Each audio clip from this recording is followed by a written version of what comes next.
Pawan Kalyan Trivikram combination లో వచ్చిన అత్తారింటికి దారేది సంచలన విజయాన్ని అందుకున్న విషయం తెలిసిందే. ఇప్పుడు మళ్లీ అదే కాంబినేషన్ లో తెరకెక్కుతున్న సినిమాకి ఎక్స్పెక్టేషన్స్ ఏ రేంజ్ లో ఉంటాయో స్పెషల్ గా చెప్పనవసరం లేదు. ఇది పవన్ కళ్యాణ్ కి 25th మూవీ కావడంతో అటు సినీ వర్గాల్లోనూ ఇటు అభిమానుల్లోనూ భారీ అంచనాలు నెలకొన్నాయి. కాటమరాయుడు ఆశించిన ఫలితాన్ని ఇవ్వకపోవడంతో త్రివిక్రమ్ ఈ సినిమా విషయంలో జాగ్రత్తలు కొంచెం ఎక్కువగానే తీసుకుంటున్నాడని సమాచారం. ఇందులో Pawan Kalyan software engineer character చేస్తున్నట్ట. ఈ సినిమాలో పవన్ పేరు బాబుగా ఫిక్స్ చేశారట. అందువలన ఈ మూవీకి ఇంజనీర్ బాబు అయితేనే కరెక్ట్ గా ఉంటుందని హీరో అండ్ డైరెక్టర్ డిసైడ్ అయ్యారట.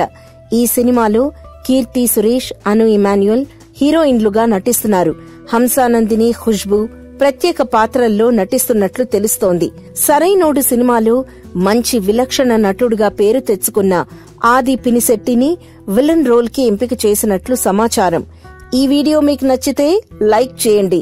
ఇలాంటి టాలీవుడ్ లేటెస్ట్ అప్డేట్స్ కోసం మా ఛానల్ ని సబ్స్క్రైబ్ చేసుకోవడం మాత్రం మర్చిపోకండి.